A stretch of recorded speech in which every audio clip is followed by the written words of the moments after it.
सर्वसामान्य नागरिकांच्या तक्रारींचं निराकरण तातडीनं व्हावं यासाठी केंद्र शासनानं गुड गव्हर्नन्स वीक 2024 हा सप्ताह महापालिका स्तरावर राबवण्याचे निर्देश दिलेत।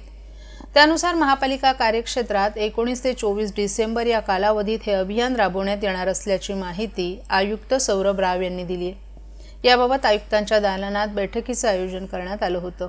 या बैठकीस अतिरिक्त आयुक्त प्रशांत रोडे, उपायुक्त जी गोदेपुरे, उमेश बिरारी, अनघा कदम, दिनेश तायडे, मधुकर बोडके, सचिन सांगळे, डॉक्टर पद्मश्री बैनाडे, वैद्यकीय आरोग्य अधिकारी चेतना नितील, उपनगर अभियंता विकास ढोले, शुभांगी केसवानी, उपनगर अभियंता पाणी पुरवठा विनोद पवार, कार्मिक अधिकारी दयानंद गुंडप, मुख्य पर्यावरण अधिकारी मनीषा प्रधान आदीही उपस्थित होते। केंद्र शासनानं प्रशासन गाव की ओर अभियान राबवण्याचं निश्चित केलं असून स्थानिक स्वराज्य संस्थांच्या माध्यमातून हे अभियान प्रभावीपणे राबवण्यात येणार आहे।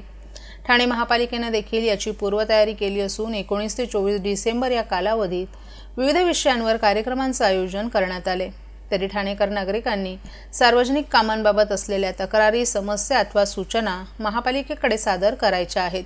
या तक्रारींचं निराकरण महापालिकेच्या माध्यमातून प्राधान्यानं करण्यात येणार आहे। तसंच केंद्र, राज्य शासन आणि महापालिकेकडून राबवण्यात येणाऱ्या विविध योजनांबाबत सविस्तर माहिती प्राप्त व्हावी यासाठी दिव्यांग व्यक्ती, त्यांचे पालक आणि संबंधित संस्था यांच्यासाठी विशेष माहिती सत्राचं आयोजन करण्यात आल्याचंही आयुक्तांनी नमूद केले। या सप्ताहादरम्यान 19 डिसेंबर रोजी सार्वजनिक आरोग्य विभाग, छत्रपती शिवाजी महाराज रुग्णालय, राजीव गांधी वैद्यकीय महाविद्यालय कळवा, जन्म मृत्यू विभाग, फायलेरिया विभाग, पशुवैद्यकीय विभाग, घनकचरा व्यवस्थापन विभाग, परवाना विभाग, मालमत्ता कर वसुली आदी विभागांच्या तक्रारींचं निराकरण करण्यात येणार आहे।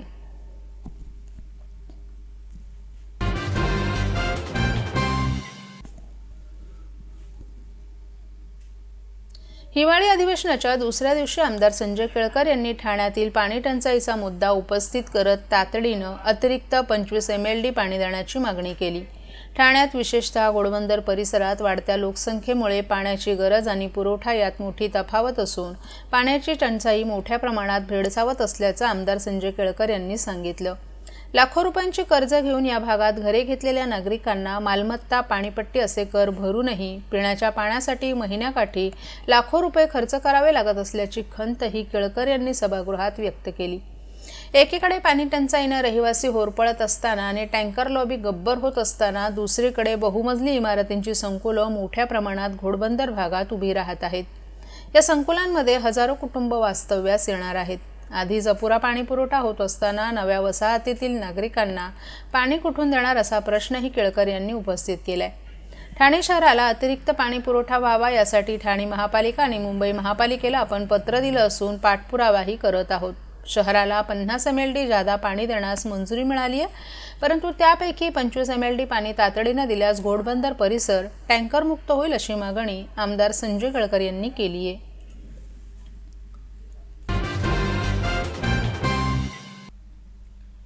ठाणे पश्चिम येथील स्टेशन रोडवरील वामनशंकर मराठे ज्वेलर्स या दुकानात धाडसी घरफोडीची घटना घडली। 2 अज्ञात चोरट्यांनी जवळपास 7 किलो वजनाचे सोन्याचे दागिने लंपास केले असून चोरी केलेल्या दागिन्यांची अंदाजे किंमत 5 कोटी रुपये आहे।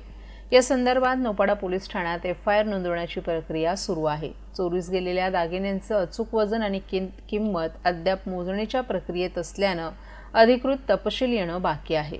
या घटनेचा तपास सुरू असून पोलिसांनी CCTV फुटेजच्या आधारे आरोपींचा शोध घेण्यासाठी मोहीम हाती घेतली आहे। या चोरीनं संपूर्ण ठाणे शहरात खळबळ उडाली असून पुढील तपास सुरू असल्याची माहिती पोलिसांनी दिली आहे।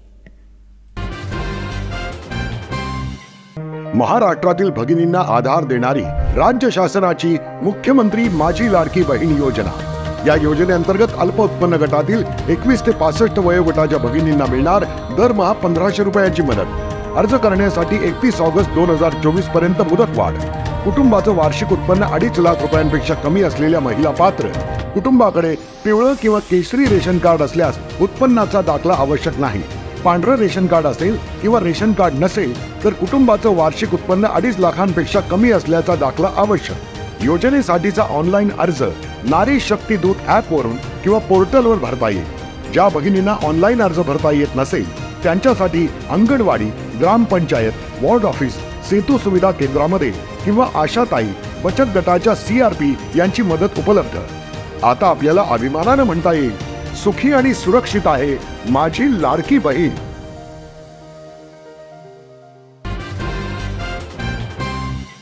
तरुणांना, विशेषतः आदिवासी तरुणांना रोजगाराच्या विविध संधी उपलब्ध करून देताना council of education and developing programme संस्थेतर्फे ठाणे आणि पालघर जिल्ह्यातील सुमारे 100हून अधिक वनवासी तरुणांना मोफत व्यावसायिक प्रशिक्षण देऊन स्वतःच्या पायावर उभं केलं गेलं.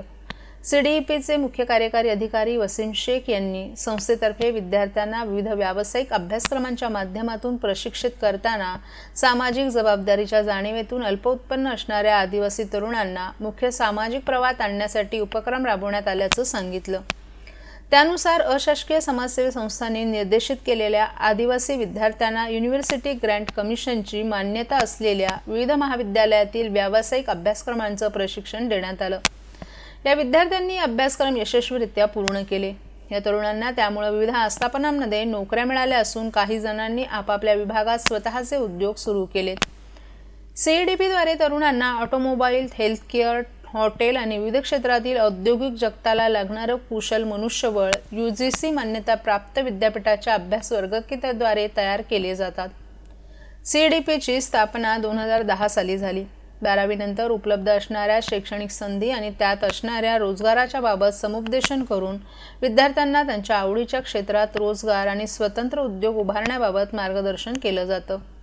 आत्तापर्यंत CEDPतून प्रशिक्षित झालेले हजारो तरुण नामांकित आस्थापनांमध्ये किंवा स्वतंत्र उद्योगात कार्यरत असल्याचं वसीम शेख यांनी यावेळी सांगितलं. Hi, my name is Wasim Sheikh and with me is Shaheen Khan, the founder of CEDP Skill Institute. I'm the managing director at the institute. Since 2010, when we started off this journey of education and skilling, the main intention of starting this institute was to bridge the gap between the industry and the academic by introducing internship-based learning. That's how the integrated model of skilling with education was formalized at CEDP Skill Institute. The courses that are provided at CEDP Skill Institute in healthcare and hospitality as well as automotive industry are certified from UGC recognized universities, and all the students that have been passing out from our institutions in the last 15 years, about 14,000 odd students that have successfully completed, are working at renowned brands in healthcare industry like Hinduja, Fortis Hospitals, just to name a few, and in hotel industry they are working across the properties of Hilton, Marriott, across India and even outside India. The students that are appearing for 12th standard, they have variety of options available these days in the industry or in the market, where they can choose the course that calls them as their passion. So if they are passionate about healthcare industry, if they are passionate about hospitality industry or even automotive industry, they can very well walk into any of our campuses in Thane and Borivali for available options after 12th standard, and that's exactly what my message to the parents is as well, that do not worry, there is options available in the market where the students can enhance their skills along with their education and procure a career in which they will be passionate about.